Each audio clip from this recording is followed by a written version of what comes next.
Hey guys, welcome back to the channel. Today I'm going to be reacting to a video called 10 Canadian Inventions. I do not know I actually do not know much about Canadian inventors or inventions in that case, but I do have one that I'm pretty sure hopefully is going to make it to the list. And to me it's number one. Canada's, I think, greatest contribution to the world is maple syrup. That's so hopefully it's gonna be here. I don't know. But let's check it out and comment, like, and subscribe. I'm Christopher Green, and welcome to Canada. Canadians are very resourceful and have come up with some great inventions over the years. Here's a list of 10 inventions invented by Canadians. Number 1. Time zones. What? Time zones were invented by Sir Sandford Fleming. Number 2. The BlackBerry. It was invented by Canadians. Hold on.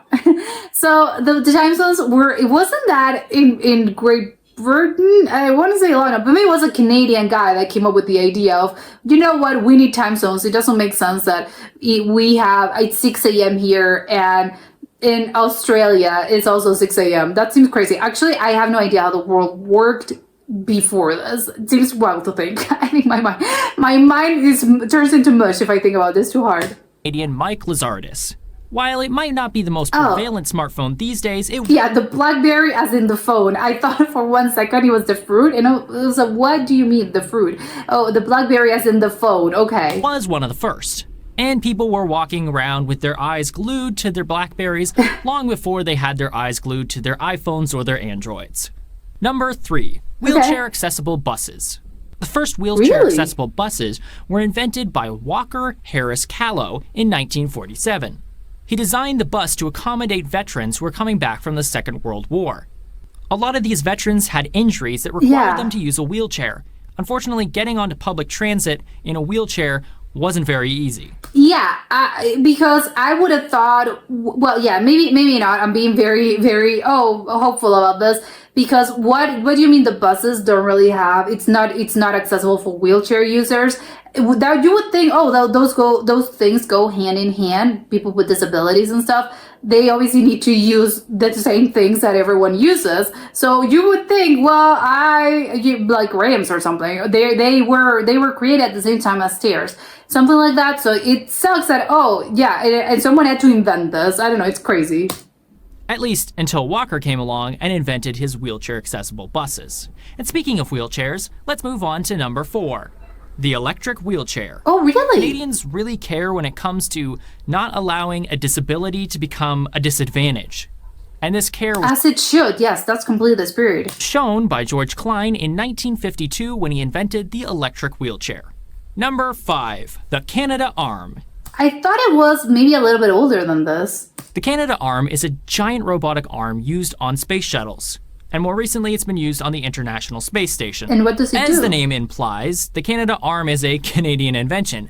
And one of the people who helped this invention come to be was You have a great point. Yeah, I was thinking, what does it do exactly? But yeah, it's called a Canada Arm. Very patriotic. Actually my own grandfather, Joseph Lackner. My grandfather was literally a rocket scientist and worked on batteries used in space. That's He's been crazy. recognized by the Canadian Space Agency, the U.S. Air Force, and NASA. Oh my God. He God. also received an award from a former Canadian Prime Minister. As a little kid, I always thought it was really strange how he kept batteries in the refrigerator to help them keep their charge, but I guess great advice, now I'm gonna start doing this. he knew what he was doing. Number 6, the snowmobile. I suppose it's fitting that a Canadian it's of course because it's full of snow. would invent the snowmobile. Yeah. Joseph Armand Bombardier, a Quebecer, invented the snowmobile, unfortunately because of a tragedy. During a blizzard, his young son got very sick, and because of all the snow, they couldn't travel to the hospital, and unfortunately he died. Mr. Bombardier did not want that to happen to anybody else. So he invented the snowmobile. Now, fortunately, these days we have things like snow tires and everything, so getting through a blizzard is... it's more, you use this for recreation and not for actual emergencies or just moving around. Not as hard as it was back then. And the snowmobile has become more of a fun recreational thing. Yeah. Number 7, the snowblower. Speaking of snow, there are I love all the inventions. Well, not all of them. A lot of them have to do with snow. Of course, it's Canada. 2 Canadians who are credited with patents for early versions of the snowblower. Robert Canadian mailbox. This is actually pretty funny. Obviously, it's a joke, but I think it's actually quite practical, I would think. Harris of New Brunswick is credited with the first patent. And Arthur Sicard of Quebec is credited with the first practical snowblower. Okay. Number practical. 8, the gas mask.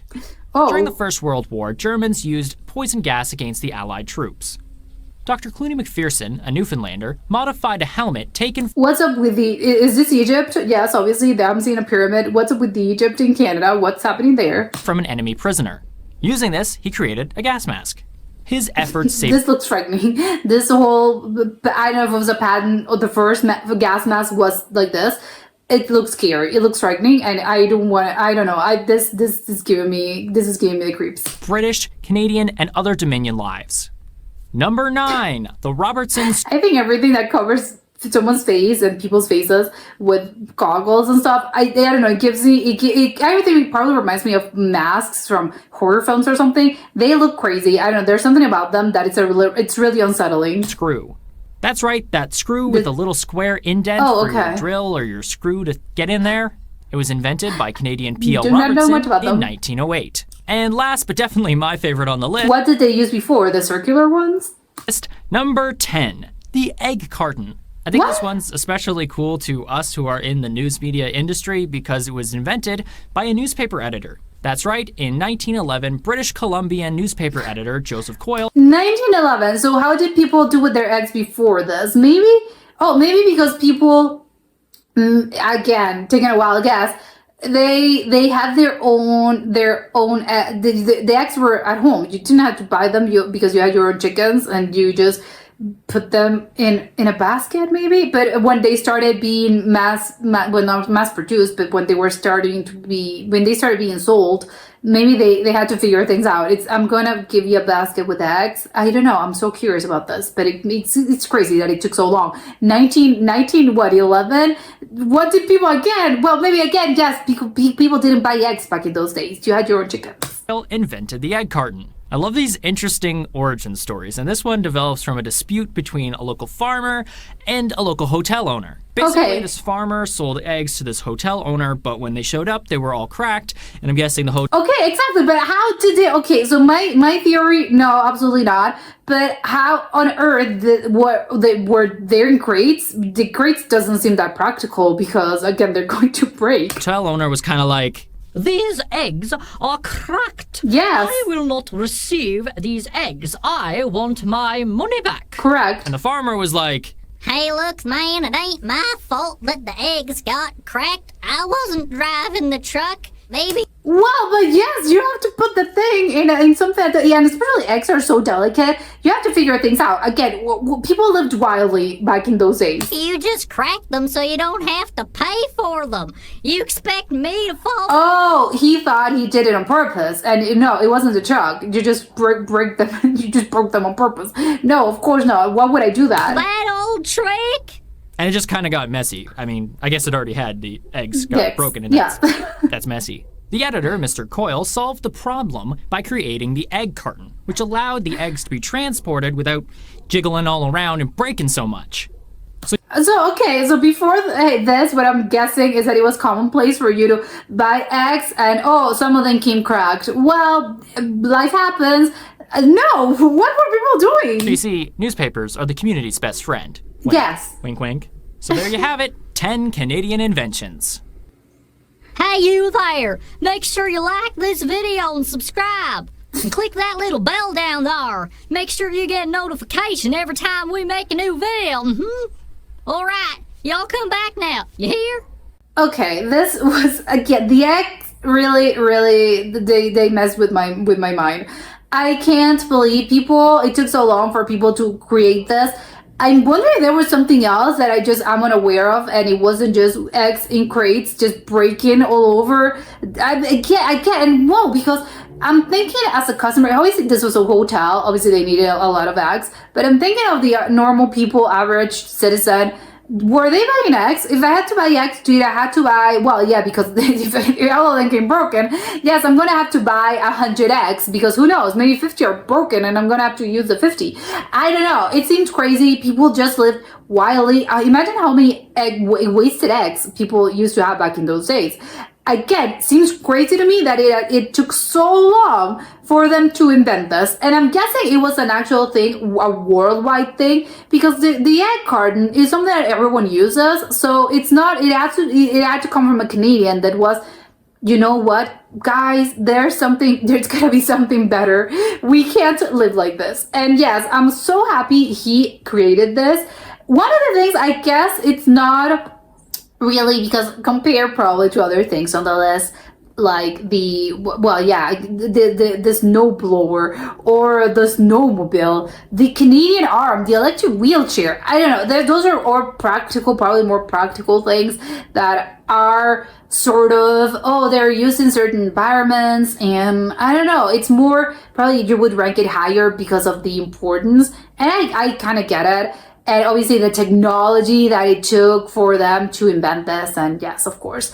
But the egg carton, I think, yes, it's very simple. You don't really need a lot of technology to create an egg carton, because it's just carton and you do it to put eggs in there. But what I'm going with this is that despite being something so commonplace and probably not very, it hasn't saved any lives, it hasn't improved someone's quality of life by it had like for instance the electric chair, of course, that improved so many people's lives, and other things, and there's probably the screw, which I think, of course, screws are very important. But I think the egg carton, it's, you know what, but if you rank it by, again, just maybe it didn't improve your way of life, as in, or a lot of people's like way of life, in the sense that, it's completely changed my life changing. But in a way, it kind of did, I think, because if I had to live in a world without an egg carton, I think it would be crazy. What would I do? I don't know. I'm trying to think. Yeah, well, these days probably, some people use plastic, which is bad because it's plastic, but I can't. It's an inconvenience. It's not going to change your life in the sense of, it improved my life or improved my health. No, it advanced technology and the worldwide whatever. No, but it improved your daily life, which I think it's better, because now you're not wasting that many eggs, and maybe it's sustainable, I think, in a way. I like the egg carton thing, just because, again, it's something that everyone uses, so you don't have to think about this too hard. And I would have never thought it took a Canadian in 1911 to come up with egg cartons. I would have thought this was from ancient times. Well, not ancient times, maybe the 1800s, 1700s. Because again, how did people buy eggs back in those days? Now I'm very intrigued by it, because I want to know, and I want to know how many of them actually broke when you bought the eggs, because that's crazy.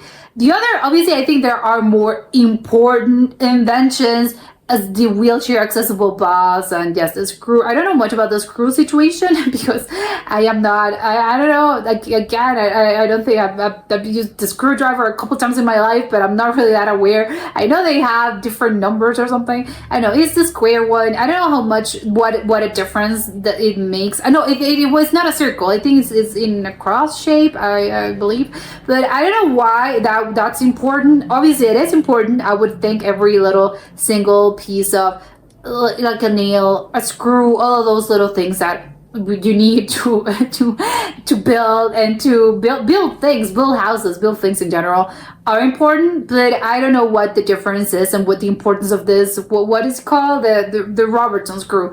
I don't know why it's important, but apparently it is very important. And what's the difference between the other screws that we had back earlier. But yeah, the snowblower, I think, is really, it's interesting, yes, of course. And the gas mask as well, yes, of course. They're very important, as in, yes, for the world itself. The gas mask, again, is very scary, but all those prototypes, I'm wondering how well they actually worked, especially with the gas mask, because obviously I think the material they use these days again, it's probably plastic. It's a form of plastic, or maybe it's fiber. I actually have no idea, but I guess it's weird, but maybe not really. Obviously they didn't have plastic back in those days. The actual mask was sort of a tarp like material, which I think it's weird, and I don't really know how. Again, the shape, I already said it, it's unsettling, it's weird, but how well did it work? Because if it was fabric, wouldn't the fabric get in, you're still breathing little particles of this, or maybe no, that's the whole point. He did it, he created this in a way that it was very useful and it actually worked. But I'm wondering, did it work just as well as the ones of a modern gas mask, or no, it didn't. It worked better, and it was better than nothing, and that's why it changed so many lives. But the ones that we have these days are probably better. Less scary, I think. Less scary, yes, absolutely. But it's still the whole thing remains. Again, it's just the thing with the eyes and the nose. There's something about those masks that make me a little. It's weird. I don't know why. But and also I want to this snowmobile. It's really funny. Yes, who would have not? Well, he obviously he didn't. And especially knowing the backstory, I think it's really sad that he created this with the whole I'm going to change lives, as in I'm going to save people's lives in this process. And now it has become this, oh, it's a sport. Well, it's a sport. People just use this for recreation. I'm wondering what he, if he were alive, what he would say. Oh, look what your great invention became.